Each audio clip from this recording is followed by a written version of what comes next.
Australia दौरे पर प्रधानमंत्री मोदी ने भारतीय समुदाय के लोगों से मुलाकात की। मेलबर्न में पीएम मोदी को सुनने के लिए 30,000 से ज्यादा भारतीय मूल के लोग पहुंचे थे। पीएम मोदी ने भारत ऑस्ट्रेलिया संबंधों की मजबूती और प्रवासी भारतीयों के योगदान की सराहना की। जब मेलबर्न के मार्वल स्टेडियम में प्रधानमंत्री मोदी भारतीय समुदाय के लोगों से मिलने पहुंचे तो नजारा कुछ यूं नजर आया। पूरा स्टेडियम खचाखच भरा हुआ था। करीब 30,000 से ज्यादा लोग प्रधानमंत्री मोदी को सुनने पहुंचे थे। पीएम मोदी ने भी ऑस्ट्रेलियाई पीएम एंथनी अल्बनीज के साथ जनता का अभिवादन किया। ये शो हाउसफुल है, ब्लॉकबस्टर है। ऑस्ट्रेलिया में भारतीयों की तारीफ करते हुए पीएम मोदी ने माहौल में मिठास घोल दी। हम भारतीय ऐसे ही हैं जैसे दूध में चीनी मिल जाती है, उसे और मीठा कर देती है। वैसे ही हम भारतीय दुनिया में अपने प्रेम का रंग घोलते रहते हैं। पीएम मोदी की पिछले 12 सालों में तीसरी ऑस्ट्रेलिया यात्रा है। हर दौरे में पीएम मोदी की लोकप्रियता में कोई कमी नजर नहीं आई। भारत और ऑस्ट्रेलिया के बीच क्या क्या डील हुई है जिससे चीन से लेकर पाकिस्तान तक परेशान है, चलिए आपको बताते हैं। ऑस्ट्रेलिया से क्या क्या समझौते हुए हैं। पहला समझौता, रक्षा और सुरक्षा सहयोग मजबूती के लिए काम होंगे। समुद्री सुरक्षा के लिए मैरीटाइम सिक्योरिटी रोडमैप बनाया जाएगा।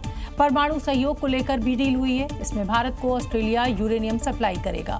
व्यापार और निवेश को लेकर समझौते हुए। साइबर और नई तकनीक पर दोनों देश मिलकर काम करेंगे। वहीं अंतरिक्ष सहयोग के तहत गगनयान मिशन में ऑस्ट्रेलिया मदद करेगी। इसके अलावा शिक्षा और स्किल डेवलपमेंट, इंडो पैसिफिक और वैश्विक सहयोग पर भी मिलकर काम होगा। राम मंदिर में चढ़ावा चोरी को लेकर जहां मुख्यमंत्री योगी आदित्यनाथ फुल एक्शन में हैं, तो वहीं विपक्ष इस मुद्दे पर सरकार को घेरने की पूरी कोशिश कर रहा है। मुख्यमंत्री योगी आदित्यनाथ ने विपक्ष को इस पर तगड़ा जवाब भी दिया है। और अटूट विश्वास से खेलने वालों को सीएम योगी छोड़ने वाले नहीं हैं। चंदा चोरों से पुलिस पाई वसूलने में जुट गई है, तो दूसरी तरफ विपक्ष के हमलों पर सीएम योगी रामबाण छोड़ रहे हैं। बीजेपी की सरकार आई तो अब पैसा मंदिरों के विकास के लिए धामों के सुंदरीकरण में खर्च हो रहा है, और समाजवादी पार्टी के समय वही पैसा कब्रिस्तान की बाउंड्री वाल के लिए चला जाता था। सीएम योगी का आरोप है कि राम मंदिर के नाम पर विपक्ष सिर्फ और सिर्फ अपनी सियासत चमका रहा है, क्योंकि विपक्ष हमेशा मंदिरों के विकास का विरोध करता है। उनको कब्रिस्तान प्यारा है, इसलिए वे राम मंदिर और काशी विश्वनाथ धाम और मां विंध्यवासिनी धाम और नैमिषारण्य और चित्रकूट धाम के विकास का विरोध करते हैं। सीएम योगी के हमले के बाद अब देखना होगा कि विपक्ष इस पर क्या जवाब देता है। सरकार और प्रशासन कोई भी योजना और कार्यक्रम चलाती है ताकि इसके तहत जानकारी मिले, योजना किन किन लोगों तक पहुंची, फीडबैक भी लिया जाता है। लेकिन यूपी के आजमगढ़ में ऐसे ही एक कार्यक्रम के दौरान अधिकारी और कर्मचारी रील देखते नजर आए, जिसकी तस्वीर भी सामने आई है। देखिए किस तरीके से ये पुलिस वाला अपने टोपी का सही इस्तेमाल करते हुए उसे फोन स्टैंड बना रखा है, ताकि कोई अधिकारी देखे भी तो उसे शक न हो, और कान में ईयरबड के साथ बेहद शांति के साथ अपना पसंदीदा सीरियल निपटा रहा है। और अगर आपको लग रहा है कि ये केवल एक ही घटना है तो रुकिए जरा, यहाँ पूर्व संपूर्ण समाधान दिवस पर अधिकारी रील भी देखते हैं।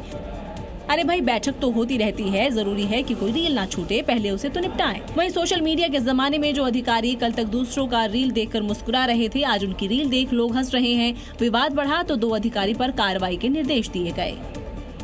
महाराष्ट्र के पुणे में उस समय हड़कंप मच गया जब भारी बारिश के बाद कचरे का एक बड़ा ढेर वेस्ट टू एनर्जी प्लांट पर गिर गया, जिससे प्लांट की इमारत का एक हिस्सा ढह गया और कई लोगों की जिंदगियां उसमें दब गई। जिन्हें बाहर निकालने के लिए एनडीआरएफ की टीम ने बड़ा रेस्क्यू ऑपरेशन शुरू किया और एक-एक कर 15 से अधिक लोगों का रेस्क्यू किया।